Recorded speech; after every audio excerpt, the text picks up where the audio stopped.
Alors toute votre vie tourne autour d'Internet, à tel point que votre ordinateur est devenu un prolongement de vous-même. Vous l'avez toujours avec vous, comme aujourd'hui encore. C'est votre moitié. Exactement. On dit que c'est ma maîtresse. C'est comme ça que j'appelle mes amis et ma sœur en l'occurrence. C'est vrai, j'en ai besoin. Aujourd'hui, toute une histoire s'intéresse aux accros d'Internet qui passent leur journée devant leur écran au détriment de leur propre vie. Vous avez dit que j'ai frôlé le divorce. Ouais. Mais vous avez plus de bisous, plus de tendresse avec votre femme, avec votre fils? Il n'y avait plus de temps. Le temps n'existait plus. Cette addiction au net touche de plus en plus de jeunes et leurs parents. Rachida s'inquiète de la santé de son fils Amine. C'était un enfant qui avait quand même beaucoup de possibilités. Il est en train de gâcher sa vie. Il a arrêté le sport. Il a arrêté l'école. Il joue les 10, 15, 20 heures. Il fait presque 1m80, mais il a perdu 15 kilos l'année dernière. Il pèse combien aujourd'hui? Et il pèse aujourd'hui 50 kilos. 50 kilos pour 1m80? Oui. Bonjour tout le monde. Bonjour à tous, merci de nous recevoir, bienvenue. Sur le plateau, toute une histoire. Merci pour nos invités. C'est très chaleureux de les accueillir de cette façon. Internet, c'est le mot magique qui nous emmène au bout du monde avec qui on veut, partir à l'autre bout du monde. Internet qui nous fait cliquer la vie et nos soucis en une petite tapette sur sa souris. Internet tellement beau, tellement varié, tellement coloré qu'on se dit finalement pourquoi le quitter ? Finalement, pourquoi ne pas s'installer dans ce monde virtuel, habiter ce monde virtuel, puisqu'il rend la vie tellement plus belle que le monde réel. On appelle nos invités des no-life. Ils n'ont pas de vie ailleurs que sur Internet, mais pour eux, c'est tout à fait différent. Leur vie se trouve totalement sur Internet. Certains arrivent à trouver le bonheur jusqu'à 16 heures par jour derrière leur écran. Je vous présente tout de suite nos invités. Et avant d'entrer dans le vif du sujet, je vais vous poser à tous la même question. Combien d'heures vous passez devant vos écrans? Je commence avec vous, Olivier. 16 heures au minimum. 16 heures Au sur minimum. Une tranche de 24. Au minimum, oui. Vous dormez combien d'heures par nuit? 4, 5 heures maximum. Il vous reste 3 heures pour vivre. Si on veut, oui. Vous vivez sur Internet? Oui. Anne-Lise? 5 heures quand je vais au lycée et 14-15 heures pendant les vacances et les week-ends. Il n'y a rien de mieux à faire pendant les vacances. Non, pas où j'habite. Vous habitez où? Dans une campagne, un truc perdu, donc... J'adore la campagne. Ouais, mais au bout d'un moment, c'est un peu... C'est perdu pour vous. Ouais, voilà. Nicolas, avant que vous ne leviez le pied, combien d'heures par jour vous passez sur Internet? C'était variable, mais ça a pu aller jusqu'à 20 heures dans la même journée, ou alors 45 heures dans un week-end, enfin un week-end de 3 jours, des choses comme ça. Rachida, on parle de votre fils Amine. Bonjour Rachida. Bonjour. Quel âge a-t-il ce garçon? 16 ans. Un garçon qui réussissait parfaitement au lycée, qui aujourd'hui est Qui ne dans réussit plus. Parce qu'il n'y va plus, ou rarement. Combien d'heures il passe sur Internet? L'année dernière, c'était entre 15 et 20. Cette Heures. année, oui. Et cette année, c'est à peu près 16 heures, 15-16 heures. Et vous pouvez rien faire? J'ai tout essayé. Vous cherchez aujourd'hui des solutions sur ce plateau pour essayer de Ouais. le remettre dans le sens de la vie réelle? Parce que J'ai tout vous, essayé. vous, la vie virtuelle, elle ne vous fait pas rigoler. Hein. Ah non, pas du tout. Pas du tout. J'espère qu'on va vous aider à trouver des solutions. Et vous, Emmanuel, votre record? Ouf. Mon record, ça a pu aller, oui, 15 voire plus. Alors le problème, c'est qu'avec Internet, on a l'impression que la vie est devenue plus belle. C'est ce que vous fait ressentir votre fils. Qui sont ces adeptes de la toile? Est-ce que demain, c'est vous? Est-ce que demain, c'est moi? Est-ce que finalement, c'est pas vous qui avez raison? À savoir, vous pensez pas, Anne-Lise? Absolument pas. Vous voulez vous en sortir aujourd'hui? Je considère pas que ma vie virtuelle est un problème, je veux pas m'en sortir, mais je sais que c'est pas une solution. Faut apprendre à le gérer, quoi. Oui, voilà, je pense que si Faut on apprendre arrive à à le gérer. gérer... L'excès, c'est jamais bon, mais si on arrive à trouver un juste milieu, Vous gérez? j'essaye. C'est une question de contexte, parce que bon, quand elle sera dans un autre environnement, par exemple, elle va bientôt faire des études un petit peu plus loin de chez elle, peut-être, donc jouir d'une certaine liberté. Donc après, c'est une question de contexte, et même je pense qu'elle sortira tout naturellement là. Oui, oui. Alors toute votre vie, on va commencer avec vous Olivier, tourne autour d'Internet. C'est depuis que vous avez découvert cet outil merveilleux, à tel point que votre ordinateur est devenu un prolongement de vous-même. Vous l'avez toujours avec vous, comme aujourd'hui encore. C'est Toujours, votre voilà. moitié. Exactement. Où que j'aille, que je sois en train, que je sois chez moi, j'ai toujours mon ordinateur. Dès que je dois me déplacer, j'ai mon ordinateur avec moi. Si j'ai une demi-heure dans le train simplement, j'ai mon ordinateur avec mon téléphone portable connecté à Internet. Il est à vos où pieds que aujourd'hui. j'aille. C'est Voilà. lui qui est à vos pieds ou c'est vous qui êtes à ses pieds? Non, je pense que c'est lui qui est à mes pieds. Ah, pas sûr. Disons que j'en ai besoin. C'est vraiment, on dit que c'est ma maîtresse. C'est comme ça que j'appelle mes amis et ma sœur en l'occurrence. C'est vrai, j'en ai besoin. Vos amis qui essayent de vous en sortir, on va le voir dans son Voilà. reportage.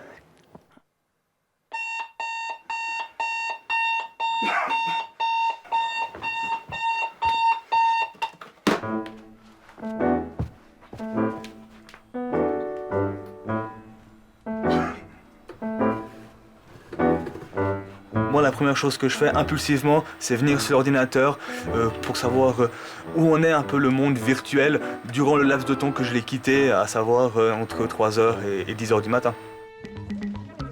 À 25 ans, Olivier vit seul et passe plus de 16 heures par jour sur Internet. 3 heures après son réveil, il prend son courage à deux mains pour quitter ses 3 ordinateurs quelques secondes afin d'enfiler un t-shirt. Pour moi, actuellement, songer à une vie sans avoir Internet, sans avoir d'ordinateur, c'est inconcevable.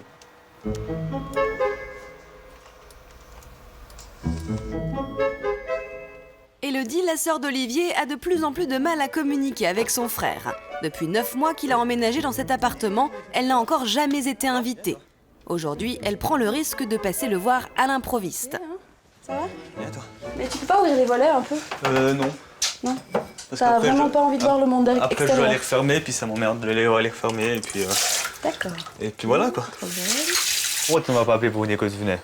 Je viens, je sonne chez toi, comme ça moi je suis sûre que je vois ton appartement. Tu sais, j'ai des semaines un peu de folie quand même. Hein. J'ai des choses à faire. J'ai 5000 PO à récupérer pour ma monture épique, donc... 5000 quoi? T'as compris, 5000 quoi? 5000 PO. Qu'est-ce que c'est? C'est des pièces d'or, c'est dans mon jeu, t'inquiète De pas. toute façon, t'es comme ça, je pense pas que tu vas changer. Hein. Tu vas pas troquer ton Non. ordinateur contre une raquette de ping-pong, je pense. Non, il y a peu de chance quoi. D'accord. À moins que je me trouve une douce charmante demoiselle qui me fasse changer tout ça. Bon, bah, je vais essayer de t'en trouver une alors. Je vais mettre des petites annonces. Jeune informaticien. Non, jeune geek, ça le fait pas. Jeune quoi? Geek, ça veut dire quoi? C'est l'informaticien passionné, boutonneux, binoclard qui est dans sa cave, théoriquement sans petite copine, coupé du monde. De toute façon, on sait, Olivier, il a 3 femmes dans sa vie. Son ordinateur, puis toi et moi. Hein? Faisons grâce à Olivier du binoclard boutonneux, mais pour le reste, il répond parfaitement à la définition.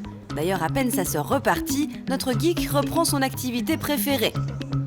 Mais l'heure tourne, il est 17h et Olivier n'a toujours rien mangé. Rien de tel qu'un bon croque-monsieur pour faire le plein de vitamines.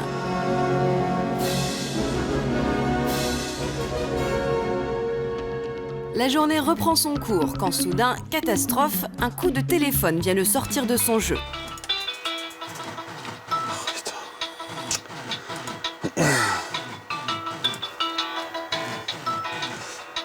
C'est Mick, c'est un très bon pote à moi qui veut sûrement essayer de me faire sortir ou autre, mais je rappellerai après quoi. Je suis un petit peu occupé là pour l'instant.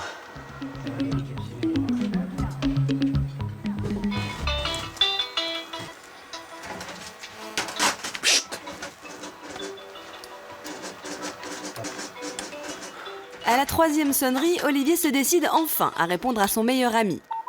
Oui? Oui, ciao, c'est Mickaël. Ciao Mick, ça va? Je vais te proposer d'aller boire un verre. Je sais pas trop quoi. C'est le carnaval dans un village près de chez toi. Je sais pas quoi, éventuellement, mais ça dépend, tu viendrais quand?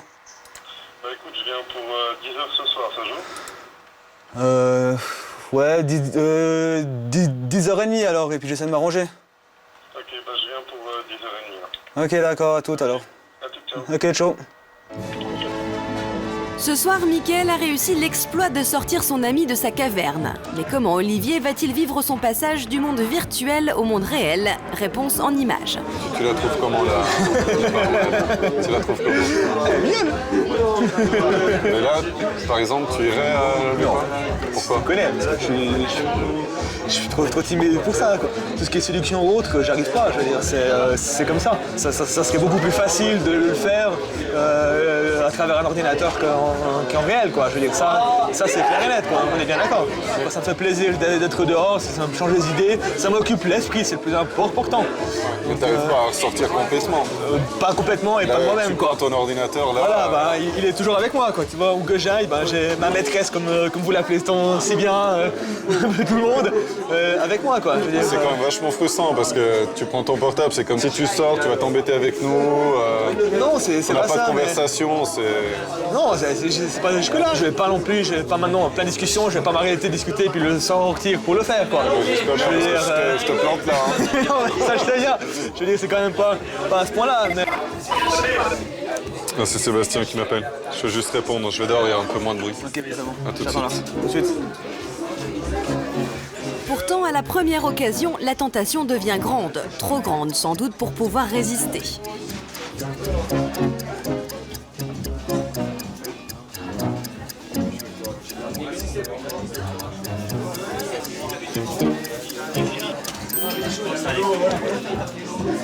Voilà, je reviens pas.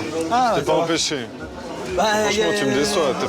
Il y avait personne, je dis voilà, tu vois. Je pars 2 minutes et puis je peux pas t'empêcher. Bah voilà. Franchement, pour la prochaine fois, tu prends pas ce portable. D'accord, je promets d'essayer en tout cas.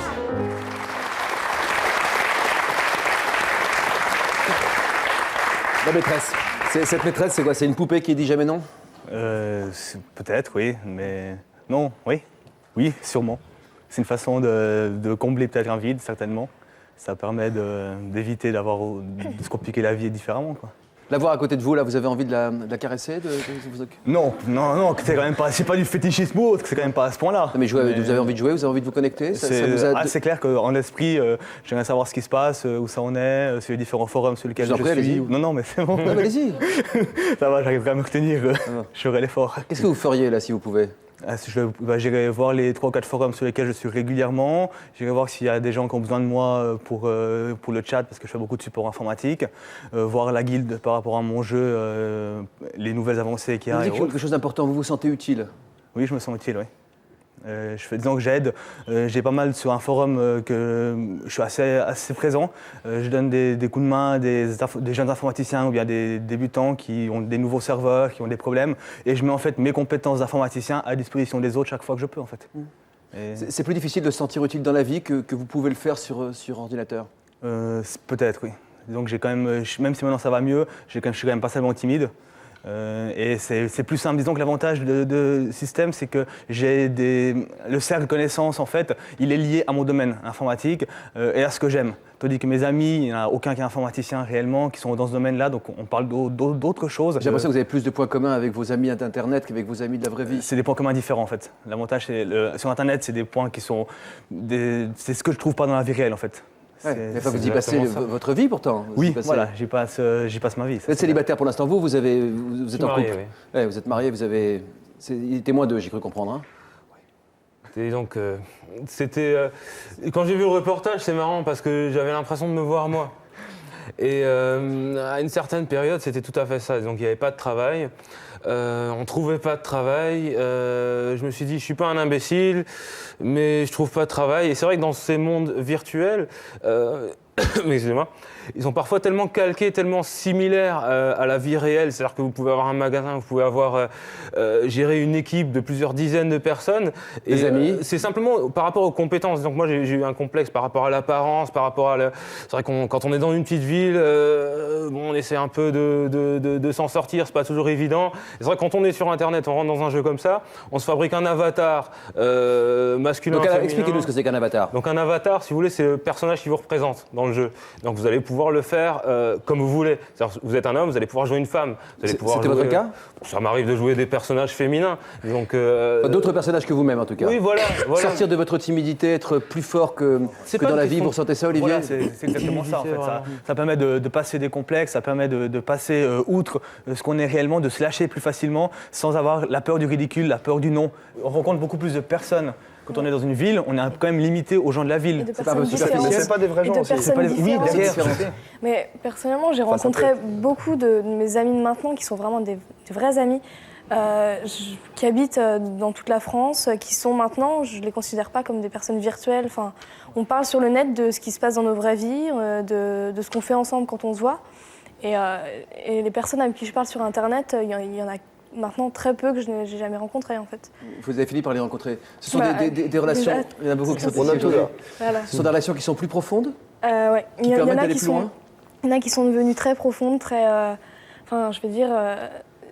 Qu'est-ce que ça a en plus par rapport à la vie réelle? Rien, parce que j'ai rencontré... Que la timidité... Non, mais non, je suis pas du tout timide. C'est par rapport aux problèmes que j'ai pu avoir avant. Quel problème? Aux problèmes relationnels avec les gens, un caractère pas évident, pas facile. C'est-à-dire je sais pas. Au collège, c'était pas facile, c'est tout. Il y a des personnes des personnes qui s'intègrent pas et j'avais ces problèmes et j'étais pas rejetée, mais à la limite, je sais pas, mon caractère aidait vraiment rien et j'avais 2 ans d'avance vu que je suis arrivée en 6e, j'avais 9 ans et demi. Toute petite, ouais. Et donc forcément ça aide pas. Et quand je suis arrivée sur le net, donc que je me suis inscrite, Quel âge j'avais 13 ans. Et là j'ai rencontré des personnes qui étaient plus vieilles comme Nicolas, qui avaient, J'avais une vingtaine. Voilà. Vous avez pu aborder des sujets que vous n'abordiez pas au collège? Oui, non, j'étais au lycée, mais Au lycée oui. Ah oui, certains sujets. Lesquels? Mais tout. Mais non, c'était. Non, pas que ça. Non, bien ça sûr. aussi. Non, mais je rencontrais des personnes qui n'étaient pas du tout pareilles que les gens que je considérais superficiels. J'ai l'impression au que c'est lycée. plus facile d'aller plus vite, plus loin. Oui, je pense. Après. Plus en profondeur, quoi. Oui. Enfin, je sais pas. Franchement, je peux rencontrer des personnes dans la vraie vie, c'est aussi facile. J'y prends autant de plaisir et franchement, j'ai J'ai besoin l'impression de que vous dites ça aussi un peu comme une défense, en vous disant, oulala, pourvu que, parce Non, que non, vous avez je- été je- à la rencontre de personnes, mais pendant un moment, vous êtes passé par l'écran pour compenser ce que vous ne trouviez pas dans votre vie de Oui, lycéenne. sans le vouloir, oui, mais je suis arrivée sur ce site par hasard.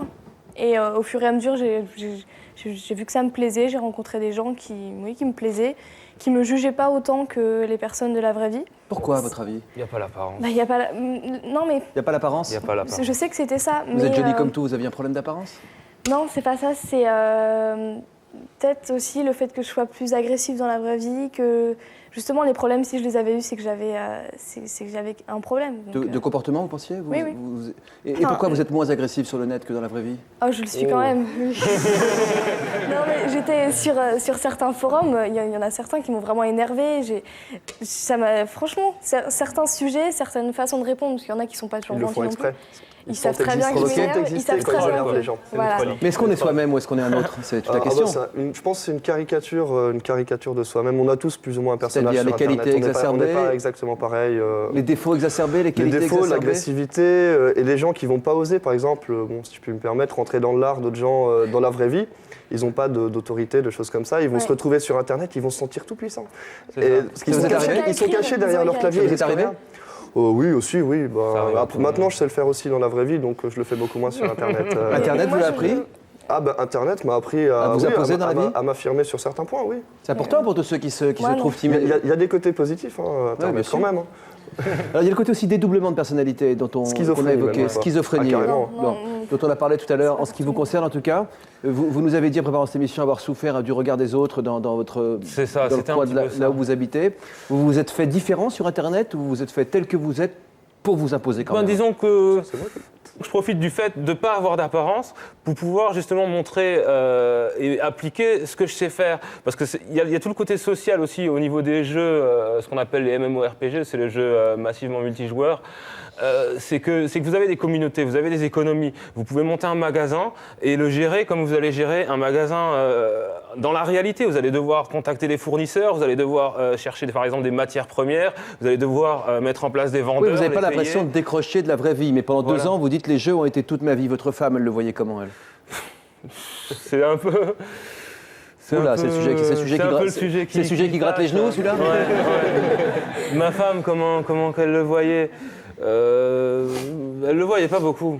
J'étais un peu isolé, un peu dans la ma cave. pièce à moi où j'avais l'ordinateur, j'avais un petit peu tout ça et elle le voyait pas vraiment, je pense. Vous passiez autant d'heures par jour? Des heures et des heures par jour? C'était un petit peu comme dans le reportage. Où elle est, vous votre avez- femme? Elle est là, elle est dans le public. Vous pouvez nous dire un mot là-dessus? Qu'est-ce que vous en pensiez, vous? Oui, c'est vrai qu'à l'époque, il a joué trop.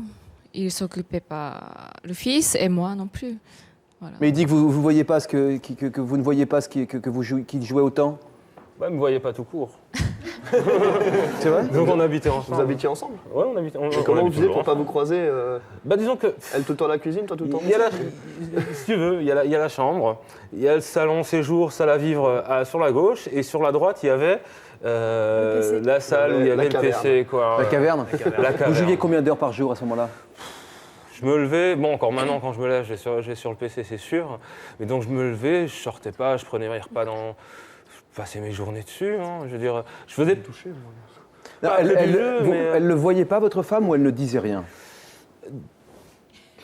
Moi, je disais rien, mais il a trouvé que j'étais pas bien. Voilà, disons qu'au bout Une d'un femme voit moment... toujours tout. Je crois. Au bout d'un moment, je veux dire, je me rendais... Même quand j'y étais, je me dis... encore aujourd'hui, il se passe des moments où je me dis... écoute, là, ça fait déjà un paquet d'heures que tu es sur le PC, le gamin, il est rentré de l'école. Ça va le gamin? Mon poussin, t'es mignon comme tout, toi. Et disons... Bon, maintenant ça va mieux, j'arrive un peu plus à gérer. C'est vrai que j'ai dû me faire un petit peu violence. Hein. Je me prends violence. Maintenant, je me prends un agenda avec les horaires. Bon, maintenant, voilà, je me dis, bon, là, j'ai pas grand-chose à faire, même peut-être pas là. Bon, ok, là, je peux jouer. C'est vrai qu'encore maintenant, je passe beaucoup de temps, mais à l'époque, je prenais mes repas dedans, je recevais mes copains dedans, dans cette salle, quoi. Elle est restée, votre femme, hein. Vous êtes resté? Ouais. Vous l'aimez toujours? Oui. Ouais. On verra que ça a été moins d'eux dans un instant. Lorsque le virtuel permet de créer des liens, de s'ouvrir des horizons nouveaux, de surmonter des frustrations, de devenir un autre aussi, hein. Parfois, de pouvoir exister en étant un autre, hein, vous nous l'avez dit clairement, c'est parfois difficile de garder un pied dans la vie réelle. C'est la deuxième partie de notre émission. Comment vous réagissez à tout ce que vous entendez depuis le début de cette émission? Avec une pensée pour votre fils, je pensais qu'il allait venir, votre fils, sur ce plateau. Ouais, il ne voulait pas se montrer, il ne voulait pas qu'on me reconnaisse. C'est pour ça que je suis un peu modifiée. Vous êtes une fausse blonde. Donc, il est très très mal dans sa peau. J'ai tapé à toutes les portes depuis 3 ans. Il a été viré d'un collège. J'ai essayé de le mettre dans un autre. Il attendait que j'aille au travail. Il se levait, il déjeunait. Les 2 premières années, il déjeunait, il s'habillait. Il allait en même temps que moi à l'école, où je le déposais avant d'aller travailler. J'arrivais au bureau et un quart d'heure après, l'école m'appelle pour me dire « Votre fils n'est pas là ce matin ». Il retournait soit dormir, parce qu'il n'avait pas fini sa nuit, soit rejouer s'il y avait des gens avec qui il joue, parce qu'il joue en réseau. On va voir dans ce reportage comment les jeunes se laissent happer par ces jeux en réseau auxquels joue votre fils Amine, des jeux médiévaux, futuristes, réalistes, des adeptes. Il y en a de plus en plus. 7h du matin en région parisienne. Dans ce gymnase, 350 amateurs de jeux en réseau sont venus de toute la France pour participer à un tournoi. Pendant 48 heures d'affilée, ils vont s'affronter. Et pour être sûr de ne pas rater le début de la compétition, certains ont même campé sur place. On n'hésite pas à se déplacer, déjà pour passer du temps ensemble, et puis parce que c'est le genre d'événement qui rassemble la communauté du net, parce que de voir les gens sur le net c'est sympa, mais de les voir en vrai, poser un visage sur une personne c'est toujours plus agréable. Sur 350 participants, on compte une vingtaine de filles. Elles sont de plus en plus nombreuses à se passionner pour les jeux en ligne. C'est vrai que c'est un milieu assez masculin, mais d'un autre côté, au moins, on a envie de prouver que les filles sont là et qu'elles peuvent aussi savoir jouer aux jeux vidéo et qu'elles sont aussi fortes. Il n'y a pas que les garçons, quoi. Donc moi, ce que j'aime dans les jeux en réseau, à la base, c'était pour me défouler. Puis ensuite, après, c'est devenu un peu plus stratégique, avec l'envie de gagner, d'aller toujours plus haut. Donc, après, l'envie de s'améliorer. Je joue environ 3 heures par jour et un peu plus le week-end. Le tournoi réunit des joueurs de tous les âges. Florent, 17 ans, est venu accompagné de son papa, quelque peu inquiet du manque d'organisation. Il a amené son sac de couchage. Je pense qu'il y a un endroit pour dormir ici. Ouais, je sais pas encore, hein, on verra. Là où il y a de la place. Hein. C'est un peu le camping sauvage ici, quoi. Ils dorment là où il y a de la place. Bon, c'est vrai qu'on a des parents qui préféreraient voir peut-être leur enfant faire d'autres choses. En même temps, bon, c'est un loisir comme un autre. Après, les abus, c'est vrai que c'est un peu comme partout, hein, soit l'informatique, que ce soit dans d'autres domaines. À partir du moment où l'enfant est passionné, je pense que il faut qu'il se limite, quoi. Pas toujours facile de se limiter quand on est venu pour gagner. Au bout de 10 heures de jeu, certains tombent littéralement de fatigue. Seuls ceux qui parviennent à garder les yeux ouverts restent dans la course. Vous avez joué combien d'heures depuis le début de la compétition ? Alors, depuis le début de la compétition, je vais dire entre 12 et 15 heures. C'est beaucoup ? Non, enfin ça dépend. Enfin, moi je viens ici pour jouer, donc je joue. En dehors des tournois, si une partie des participants sait se modérer, pour les autres, c'est plus compliqué. Quand on passe plus de 14 heures devant un jeu vidéo, bien évidemment, il est très difficile de parler de passion. On parle plutôt évidemment de drogue. Ça peut être néfaste dans le sens où on peut s'emprisonner là-dedans. Et par exemple, on peut on peut en devenir vraiment drogué au point de ne plus vouloir avoir de vie sociale ou quoi que ce soit d'autre. Il m'est arrivé de ne pas manger pendant toute une journée. C'est assez dangereux effectivement, mais on vit avec et on prend l'habitude. Et puis 2 semaines après, on est même heureux de, par exemple, c'est tout bête, mais manger un steak.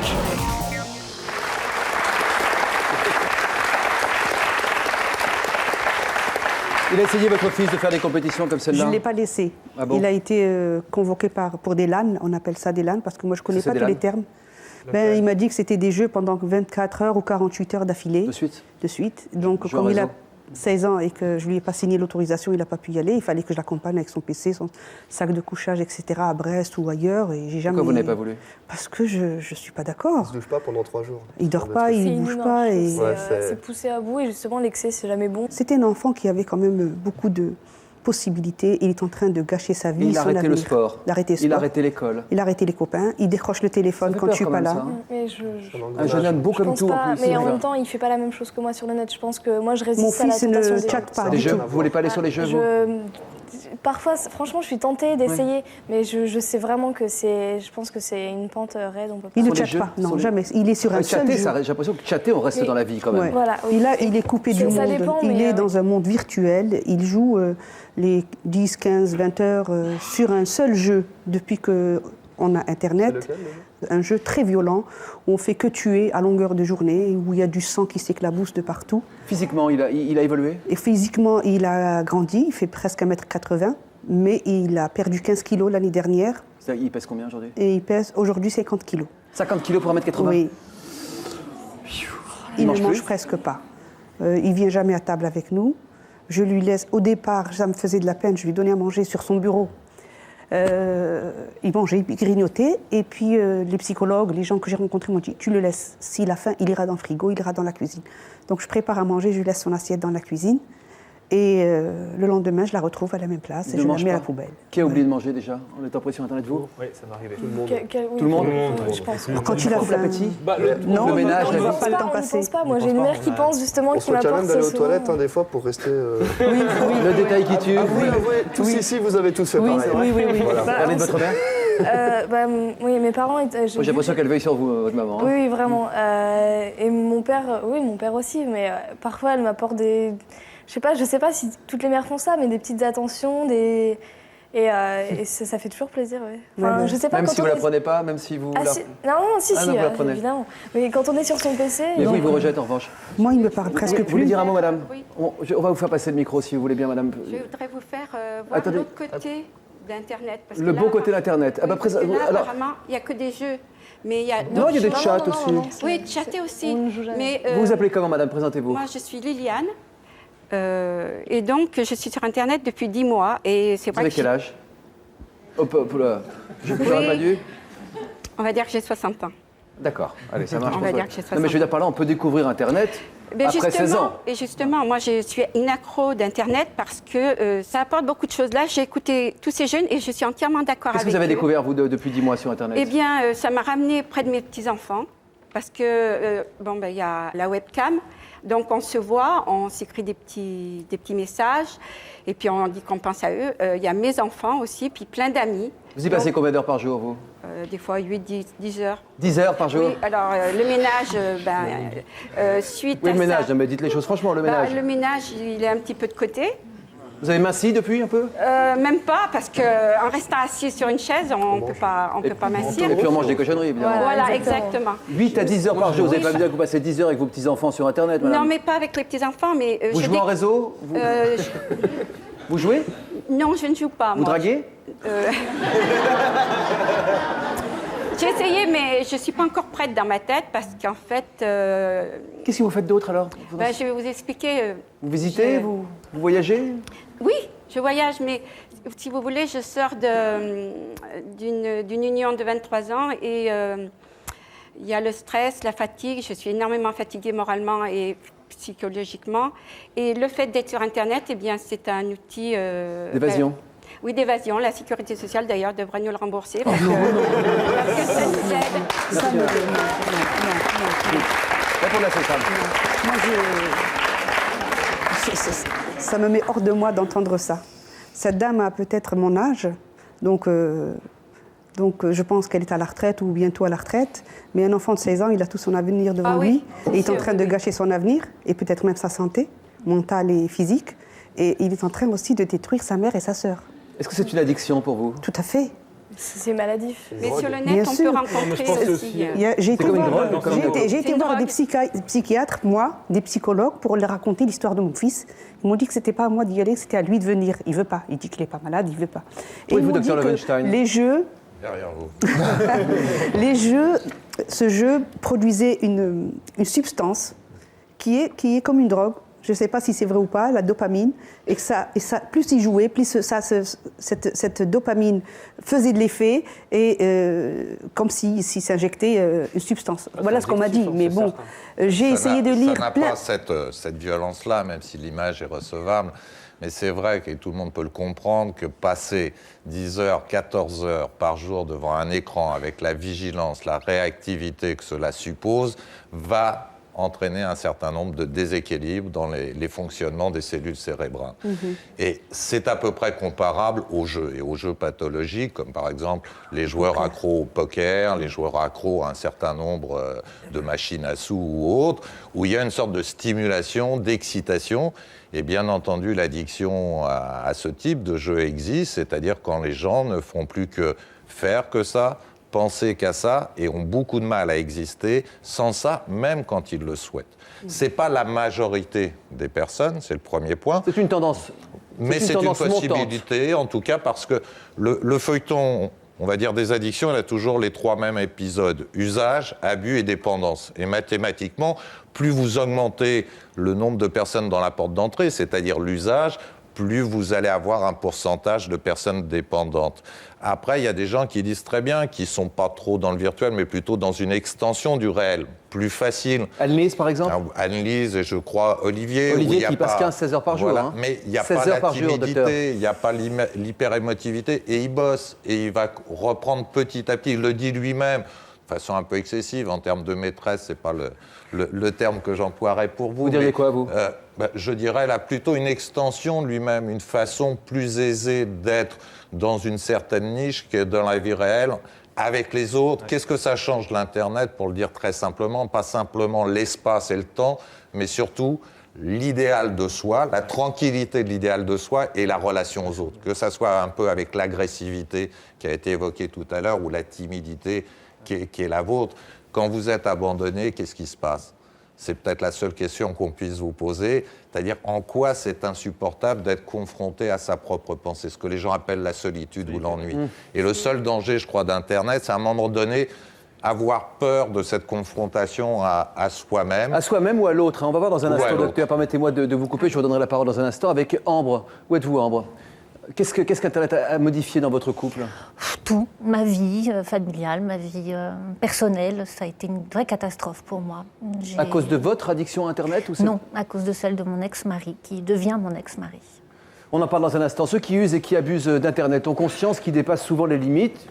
Souvent, mais lorsque l'entourage les rappelle à l'ordre, comme pour Ambre, c'est plus fort qu'eux, ils ont du mal à lâcher prise, vous savez de quoi je parle exactement.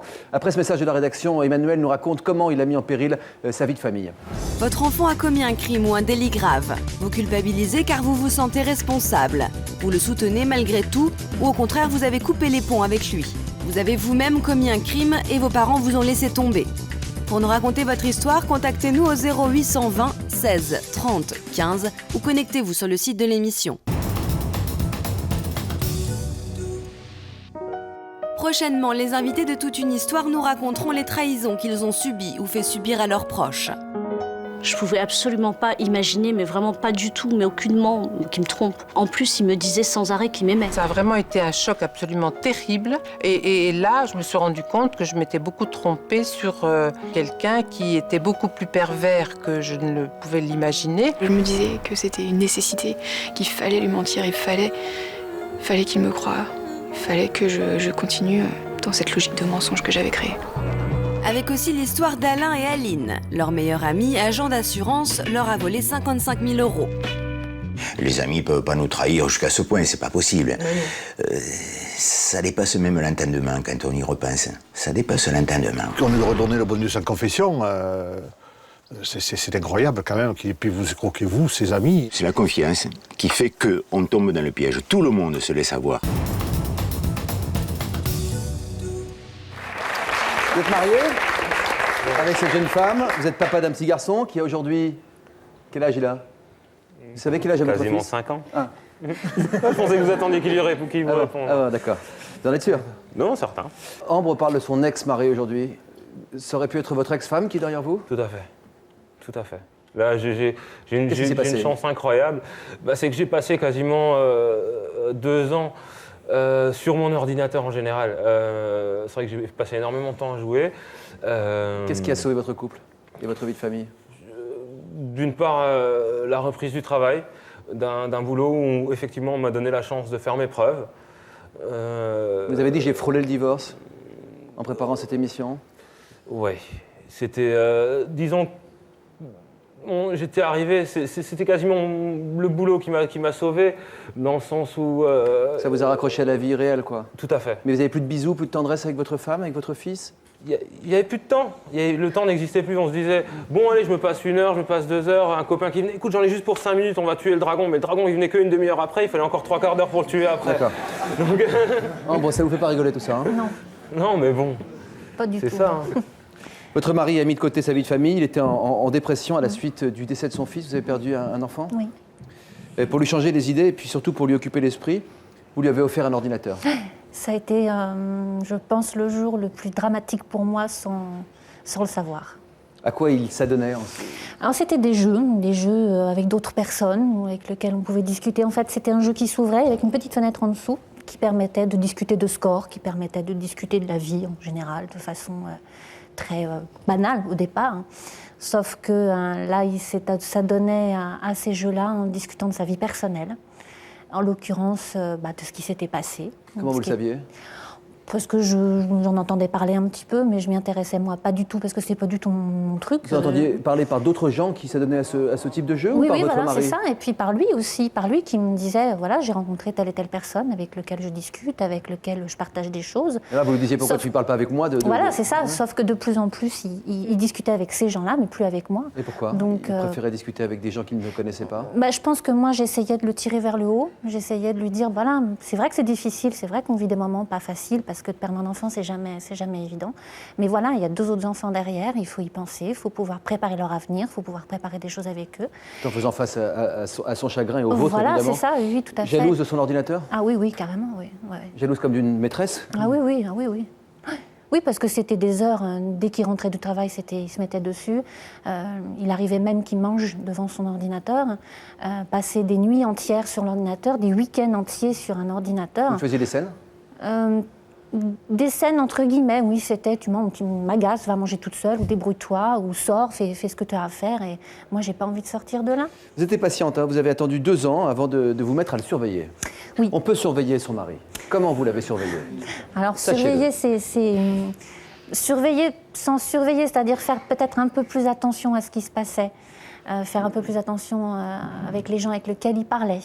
Puisque malheureusement, je me suis rendu compte que non seulement il parlait, mais il parlait qu'à une seule personne au fur et à mesure du temps. Un homme? Une femme. Vous le saviez en regardant par-dessus son épaule? Ou vous le saviez en vous connectant par ailleurs? Alors, c'est-à-dire que moi, de temps en temps aussi, ça m'arrivait, hein, je ne le cache pas, de jouer sur certains jeux et je voyais des choses, j'entendais des choses. Ouais. Et au bout d'un moment, j'ai commencé à me poser des questions et ces questions me sont arrivées au visage comme une claque phénoménale dans la mesure où mon futur ex-mari est parti avec la personne qu'il a rencontrée. Et là, je peux vous assurer que... Alors non seulement vous sortez d'une période difficile parce que J'ai perdu un enfant. Perdre un enfant, c'est pas facile, mais là, vous en reprenez une autre, quoi. Vous avez pu en discuter réellement, pas virtuellement avec lui? Non, pas réellement, parce qu'il s'est complètement caché la vérité. Complètement. C'est-à-dire que c'était pas vrai, c'était pas vrai. Ce qu'il avait fait n'était pas vrai. Vous pensez qu'il n'aurait pas eu de maîtresse s'il n'avait pas eu cet ordinateur, vous? Non, je pense pas. Je pense pas. Honnêtement, je pense pas. Il n'aurait pas été la chercher dehors? Non.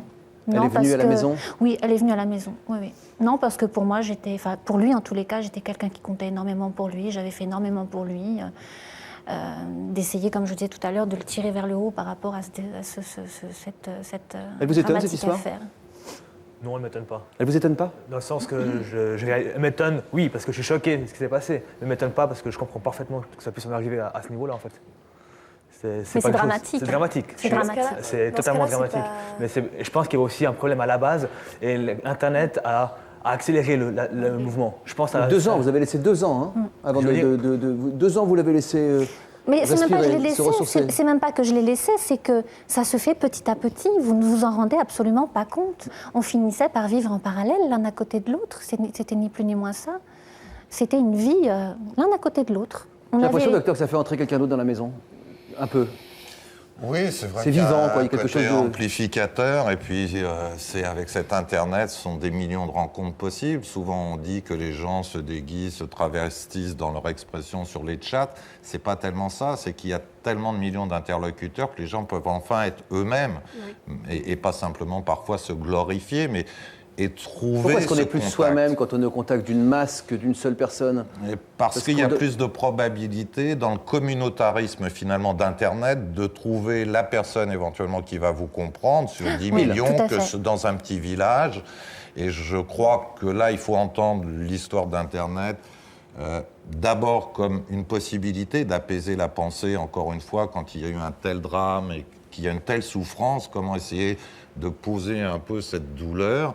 Et puis ensuite, si quelqu'un, en effet, est au contact, peut ou partager, ou absolument pas partager, c'est-à-dire ne pas être au courant, renouveler une sorte de cycle d'espoir, de futur, c'est sûrement plus probable de le rencontrer à l'heure actuelle. Oui, mais c'est ça, mais docteur, il y a du positif dans ce que vous dites. Hein, la probabilité de rencontrer la personne qui nous correspond est plus grande. Et puis de l'inquiétude sur le communautarisme, parce que si on cherche tous celui ou celle qui nous comprend, notre semblable, l'absence de différence va vraiment nous appauvrir. Si on a aussi sur Internet un fonctionnement de communautarisme, c'est pas la richesse que j'entendais dans l'exploration de la toile et du monde. Oui, je voudrais dire aussi quelque chose, c'est que il y a richesse dans effectivement ce que ces jeunes sont en train de faire. C'est leur propre richesse. Maintenant, il y a aussi un appauvrissement. Il y a un appauvrissement de l'état physique, de l'état mental. Ça, je crois qu'on l'a dit. Hein, de tout ce qui, l'hygiène de vie, n'en parlons plus. Oui, voilà, c'est ça. Il y a un stade de dépendance qui fait que ça. Plus d'intérêt pour le reste, l'hygiène de vie déplorable, plus de sport, plus de nourriture saine. Et plus d'intérêt pour ce qui se passe autour. Plus de cinéma, plus de théâtre, plus de sorties. on dit Vix. Virginie, vous comprenez, vous, l'addiction à Internet? Je voulais juste rebondir sur ce que vous disiez. Sur ce que vous dites, c'est surtout plus de connaissance de soi-même avant tout. Parce que d'être plus de connaissance du ciel bleu, des nuages, d'un arbre qui pousse, des saisons, de tout ce qui se passe dans la vie réelle. Et puis aussi plus savoir ce que c'est d'être seul avec soi-même, de prendre un bouquin, d'appeler une copine, parce que j'ai vu que vous ne répondiez même pas à vos amis, ce qui est quand même très triste, parce que vos amis, vous n'en avez pas en fait. Vous pensez que ça casse les vraies valeurs de la vie, Virginie? Non. Ouais, moi, ça m'a fait vachement de peine de le voir, ce garçon, parce que d'abord, il a des yeux de panda quand il sort dans ce bar, et qu'on sent qu'il a passé toutes ses journées devant son ordinateur. Et puis qu'on sent qu'il est intelligent, donc qu'il pourrait très bien, si... en plus, j'ai envie de donner des solutions. J'ai pas envie de dire que c'est pas bien ou c'est rédhibitoire, parce que pour moi, Internet, c'est un bon outil si c'est contrôlé. Mais c'est de prendre ce monsieur et de dire, voilà, viens, à 8h, tu te réveilles, 9h, eh bien, viens, on va prendre tous les deux le chemin de machin. Je vais t'emmener dans la rue. Je vais... Pardon ? Est-ce que vous avez déjà été accro au net ? Pas accro, mais je peux passer 2 heures, 3 heures. Mais effectivement, vous savez pas de quoi poursuivez cette conversation. Le problème, c'est que c'est une compréhension de moi-même que j'ai réussi à avoir, qui n'est pas besoin d'aller sur le net. C'est un état d'esprit spécifique. Je comprends votre bonne foi, mais vous ne pouvez pas comprendre de quoi on parle. Vous pouvez même avoir des arbres qui poussent, lire un livre dans un jeu vidéo. Nous aussi, on aime les petits oiseaux, les nuages. Alors, le truc, c'est que moi, je travaille avec Internet. Je suis obligée d'aller sur Internet. Donc, ça m'a ouvert plein de choses, de culture générale. Mais j'ai des enfants, Je les regarde grandir, ce qui n'était pas le cas d'Emmanuel, puisque, à mon avis, pendant 2 ans, son petit garçon... Ça fait combien de temps que vous avez repris le travail, Emmanuel? Pardon? Ça fait combien de temps que vous avez repris le travail? Ça fait, oui, 2 ans à peu près. 2 ans, donc pendant les 2 premières années de cet enfant, vous ne l'avez pas touché, vous ne l'avez pas embrassé, vous ne l'avez pas vu grandir. Sa femme est restée, c'est une chance. C'est quand même très difficile. Ah bien sûr, mais je pense que sans vouloir diaboliser, c'est vrai que Internet, ça comporte un risque qui est très très important d'échec, que ce soit familial, scolaire, professionnel. Et c'est pas rien, et ce n'est pas rien. C'est absolument pas rien, il faut en prendre conscience. Mais je veux dire, Internet... Il y a des choses positives, c'est ça, vous disiez? On peut respirer les arbres sur l'écran, c'est ce que vous disiez. Je veux dire, c'est vrai que vous pouvez aller boire un verre, vous pouvez même aller faire de la musique, organiser un concert, et vous, votre avatar, jouer en concert. Et c'est le même plaisir que si c'était votre vraie vie. C'est différent, c'est différent, mais disons qu'il y a d'autres choses encore. C'est pas que les jeux, si vous voulez, Internet, c'est une mine de connaissances qui est phénoménale, et il ne faut pas diaboliser ça, parce que quand vous vous posez une question sur quelque chose... On parle de la dépendance un instant, si vous voulez bien, je vais vous montrer ce reportage justement sur cette dépendance. Est-ce qu'un accro net est malade ou tout simplement est-ce qu'il est ailleurs? Est-ce qu'il est parti ailleurs faire un tour? Que faire lorsqu'on devient cyberdépendant? Ce sont les questions qu'on va poser dans cette troisième partie de l'émission. En tout cas, les diagnostics semblent clairs. Les cyberdépendants qui naissent pas de place à la vraie vie sont à peu près comparables à ceux qui sont accros à une drogue ou à de l'alcool ou à des médicaments. Ils y passent des heures et des heures, il n'y a plus de temps consacré à autre chose, 12 à 16 heures d'addiction par jour. Ce sont des doses qui sont fortes. Les hôpitaux français accueillent de plus en plus de patients. Je vous propose de regarder ce reportage. Avec plus de 24 millions d'adeptes, rien qu'en France, Internet fait aujourd'hui partie intégrante de notre quotidien. Le virtuel séduit, mais pour certains, Internet est devenu bien plus qu'un loisir, une véritable drogue. On appelle maintenant les accros à Internet des cyberdépendants et ça recouvre des dépendances différentes. Il y a des dépendances aux jeux en réseau, il y a des dépendances au sexe en réseau, il y a des dépendances aux jeux d'argent en réseau. C'est l'accrochage à son ordinateur plus que de raison. En 2003, la première clinique européenne de désintoxication aux jeux vidéo a ouvert ses portes à Amsterdam. Keith Baker, un ancien toxicomane, en est le fondateur. Il reçoit dans sa clinique des accros au web du monde entier. On a commencé à les traiter avec d'autres dépendants, avec les toxicomanes, les dépendants sexuels, tout ça c'est la même chose. Tim a 21 ans. Il suit actuellement une cure dans cette clinique pour sa dépendance aux jeux vidéo en réseau. Il pouvait jouer plus de 18 heures d'affilée. Je n'arrivais pas à dormir plus de 3 heures. Comme je jouais toute la journée, je voyais toutes ces images dans ma tête. Ça m'empêchait de dormir. Si j'avais besoin d'aller aux toilettes, j'urinais dans une bouteille. Je mangeais dans ma chambre tous les jours. J'ai perdu le contact avec tous mes proches, mes parents. Dans mon jeu, je roulais très vite sur l'autoroute. Je tirais sur les gens. Ce n'est pas possible dans la vie réelle.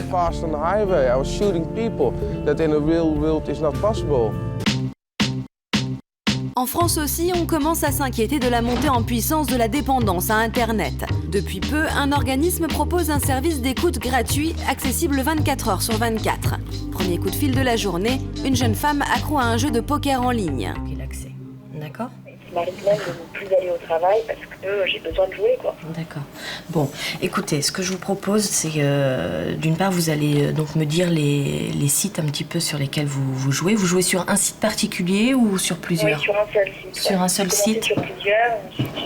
C'est un site pour... D'accord, d'accord. Donc ce qu'on va faire, c'est que d'une part, là, il faut... bon, par rapport à ce que vous avez pu me dire, là, bon, il faut réagir. Donc c'est effectivement, c'est très bien que vous nous appeliez aujourd'hui. Et ce qu'on va faire, c'est qu'on va vous bloquer l'accès sur le site sur lequel vous jouez. Aujourd'hui, si vous voulez, nous, on reçoit environ 300... plus même 400 appels par mois. Sur 400 appels, on va dire qu'il y a 200 appels qui concernent un problème de dépendance aux jeux sur Internet. En France, pas de clinique spécialisée ni de cure réservée exclusivement aux cyberdépendants. Ce sont les services hospitaliers traitant des addictions qui prennent en charge ces patients d'un nouveau genre. C'est le cas dans cette unité d'addictologie d'un hôpital de la région parisienne. D'une certaine manière, il n'est pas très compliqué de traiter les cyberdépendants parce qu'on n'a pas affaire à une drogue dure. En revanche, ce qui peut être plus compliqué et qui nécessite un accompagnement plus long et une relation plus forte, c'est lorsque cette cyberdépendance traduit des difficultés relationnelles. Et à ce moment-là, il y a un travail psychothérapique plus classique, mais souvent plus long et plus compliqué que le travail éducatif et restrictif que l'on fait quand on veut changer un comportement. Est-ce que la comparaison est pertinente avec un autre produit toxique, avec une drogue, avec l'alcool? Je pose la question à Lisette, qui témoigne de manière anonyme aujourd'hui. Bonjour Lisette. Bonjour. Vous écoutez l'émission depuis le début. Vous passez beaucoup de temps sur Internet, combien d'heures par jour? 10-12 heures. Oui. Vous discutez, vous nous avez dit Oui, je discute toute la journée, oui. Vous discutez, vous rigolez, vous faites des copains? Voilà, je passe le temps, oui. Vous avez accès à tout un tas d'émotions, et tout ça donc en restant chez vous, des émotions que vous ne retrouvez plus à l'extérieur de chez vous. Si vous témoignez aujourd'hui de manière anonyme, c'est parce que vous êtes une ancienne toxicomane. Ça, oui. À quelle drogue vous étiez? À la cocaïne. À la cocaïne. La cocaïne prenait quelle place dans votre vie avant? Toute la place. Toute la place pendant 7 ans. Est-ce que vous pouvez comparer les deux drogues? C'est pas comparable, mais il y a des choses similaires. Est-ce qu'il s'agit d'une nouvelle dépendance? Oui, je me rends compte, oui. Oui, parce que j'y passe. Je me réveille le matin tout à l'heure dans le reportage, on voyait la première personne qui rêvait d'Internet. Moi, c'est pareil, c'est des images qui me réveillent. Donc je me lève, j'appuie sur le bouton et puis c'est parti jusqu'à midi. J'ai l'impression que vous vous sentez moins en danger qu'avec la drogue. Oui, quand même. Ah bah oui, parce que je sais que je vais dormir ce soir à la maison et puis bon, il y a plein de choses qui sont pas du tout pareilles que la drogue. Par exemple? On cherche pas d'argent pour en avoir. Oui, on est moins en danger quand même. On est vachement moins en danger. Et ce qui est bizarre, c'est que dehors, je vois personne, je zappe tout le monde et à la maison. Dehors, vous ne voyez plus les gens, vous? Non, je ne veux pas les voir. Il m'est arrivé un gros malheur il n'y a pas un an. Et depuis, je me recroqueville chez moi. Et pour moi, ça me va très bien. Qu'est-ce qui vous est arrivé? Mon petit frère est mort assassiné. Et c'est très, très dur. Alors, j'ai l'impression que dehors, les gens ne me comprennent pas. Je suis pas de bonne compagnie. Et en fait... Et dedans, je trouve que le terme est adapté. Dans la boîte, vous vous sentez chez vous? Oui. Oui, parce que je n'ai pas affiché un sourire ou ma bonne humeur. Je réponds aux courriers ou aux discussions quand j'en ai envie. En fait, je me sens beaucoup plus libre que dehors, que dans la vraie vie. Dites un mot. Je voudrais intervenir sur ce que dit cette personne. C'est effectivement l'apparence du... L'apparence, c'est très important quand il y a justement quelque chose de dramatique comme ça, c'est ne pas être obligé de sourire, ne pas être obligé de répondre à des questions.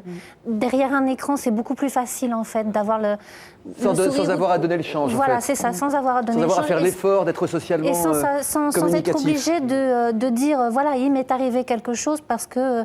Et être dans cet état, voilà, je suis dans cet état parce qu'il m'est arrivé quelque chose. Au moins derrière un écran, on n'a pas besoin de se donner une apparence. De se justifier. Ouais. Docteur Loewenstein, vous êtes donc spécialiste des dépendances. Vous travaillez dans une clinique qui se trouve à Boulogne, qui s'appelle la clinique Montevideo. Montevideo. Donc vous traitez beaucoup des problèmes de dépendance liés à l'alcool, liés à la drogue, aux médicaments. Vous voyez arriver des cyberdépendants? De plus en plus. Depuis à peu près 5-6 ans, on a vu le nombre de cyberdépendants venir consulter, initialement à cause des co-consommations ou codépendances associées, comme des dépendances lourdes au cannabis et parfois même à d'autres substances. C'est-à-dire qu'on additionne les drogues et l'écran. Si vous voulez, il y a deux généralités qu'on peut se permettre. La première, c'est celle du parcours des addictions. Tant que la maladie addictive n'a pas été traitée, on peut passer d'une addiction à une autre, et peu importe, si j'ose dire, que ça soit... C'est ce que j'ai entendu avant même l'horrible drame qui a frappé son frère, c'est qu'il y avait sûrement des troubles du comportement alimentaire, de la cocaïne en abus ou en dépendance, avant qu'il y ait ce refuge, pour reprendre le mot le plus simple, derrière l'écran d'Internet. Donc le parcours des addictions, bien comprendre que la dépendance ou l'addiction est une authentique maladie du cerveau. Il n'est pas question de volonté, il n'est pas question de courage, pas plus que dans une hypertension artérielle ou dans une crise d'épilepsie. Il est question d'aider les gens à prendre conscience de ce diagnostic pour pouvoir les traiter le plus tôt possible et les libérer, parce que la dépendance, c'est ça, c'est la perte du choix, la perte de la liberté. Si je puis préciser, l'idée du sevrage qu'un sevrage suffise. Me paraît plus un concept religieux que médical. C'est-à-dire, on voudrait une rédemption par l'abstinence. C'est pas comme ça qu'il faut voir les choses. C'est comment aider à mieux remplacer les fonctions positives initiales de l'addiction, de la substance ou du comportement, d'une part, et comment réparer ce qui s'est mis à dysfonctionner dans la relation aux autres, dans la peur des autres, très souvent, dans sa propre pensée, dans son idéal, dans son sommeil, encore plus souvent. Comment réparer ça pour aider les gens à finalement faire autre chose. Mais sevrer au sens de sevrage sec, encore une fois, ça a très peu de choses médicales. Le vide ne va pas venir remplacer quelque chose, il faut le remplir, ce vide. C'est une très bonne formule. Merci. Je vous renvoie à toutes ces associations qui peuvent vous aider. Je vous renvoie aussi au livre du Dr Loewenstein qui s'appelle « Ces dépendances qui nous gouvernent », me semble-t-il. Absolument. Et je vous remercie beaucoup de votre participation. On l'aura compris, Internet est un monde passionnant, il faut le dire aussi, où il fait bon discuter, échanger, jouer, parfois même se réfugier. En fait, c'est lorsque la réalité commence à nous sembler un petit peu trop fade qu'il faut savoir prendre de la distance. La vie virtuelle est passionnante, mais la vie réelle est elle aussi pleine de surprises. Sachez ne pas l'oublier, la discussion continue sur notre site internet justement. À demain.